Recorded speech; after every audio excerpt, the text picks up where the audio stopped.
One of the things that we've always tried to do is give aftercare treatment to our exonerees. Most of them come out with various forms of PTSD, and they need help sort of reintegrating into society. This is my story. This is my story. Donna Mayerson, who's a psychologist here in town and been a longtime supporter of OIP, and her family's foundation and the Mayerson Foundation have been doing fantastic work with therapy and counseling for our clients. Trouble and struggle, yeah. A couple months ago, they had a weekend music therapy retreat where our exonerees were able to work with Grammy-winning artists to write songs about their experiences and to really express themselves in ways they hadn't been able to do before.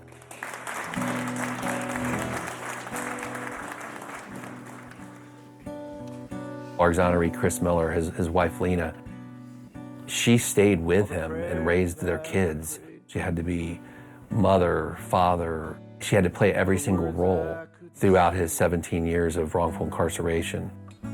All the days that I have waited, all the roles I had to play. I just thought it was incredibly beautiful and moving. Mother, father, sister, friend, and when can I breathe again? Stop going through the motions, stop all this worrying and breathe again. Because we deserve to live again. I see your face right here beside me, and I know that you won't leave again. And we can breathe again. We can breathe again.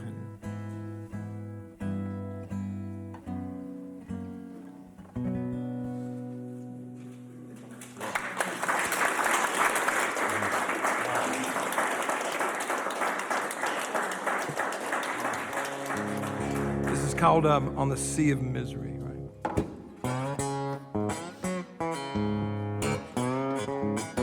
Dean Gillespie, I mean, it was actually music that got him through the 20 years of wrongful incarceration. Found my place in this space to kill another day, trying to pass the time to stay alive. He would listen to the same inspirational songs before going to sleep, just to clear out all the crap that he saw during the day from his head so that he could sleep and start the day anew. Freedom, sweet freedom, don't miss it till you need it. Like a man who's thirsty but finds a poison well. Songs are the most meaningful things to him. All I did was stand in line, doing 20 years, living in hell. Now he's been able to come out and tell his story in the same format.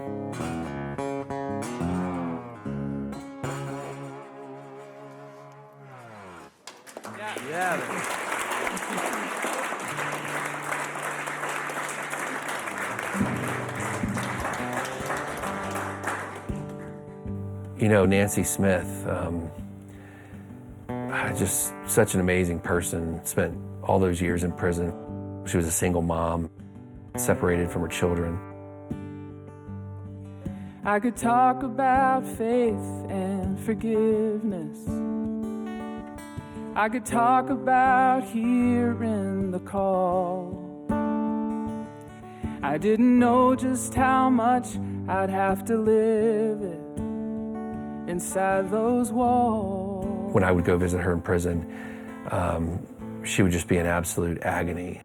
It was almost impossible to get through the meeting because she was so desperate for help and crying. I remember on one occasion, I had felt so much pressure driving back from prison that I started getting sick and had to pull off to the side of the road because I felt the chances of leaving Marysville behind me every day, praying that I always will slip a little further away.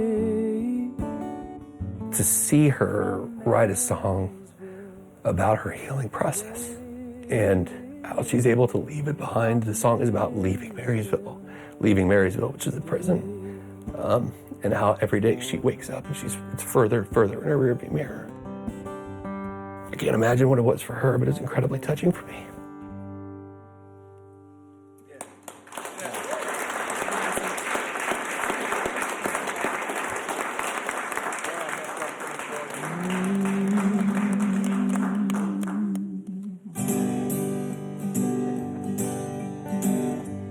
The Exonerees who went through this experience and were able to write these songs and draw into themselves, dig something out of themselves that they haven't been able to in any other format or through any other means was really rewarding to see. I mean, the texts I was getting the following Monday after the music retreat of appreciation and just text saying like, that was the most meaningful, helpful experience that I've ever gone through. Thank you so much for that. Again, this is something that no other Innocence project has been able to do. We're just so thankful to the Mayerson Foundation and to Donna. No more shackles, no more chains, no more riding on that midnight train.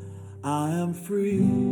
I am now.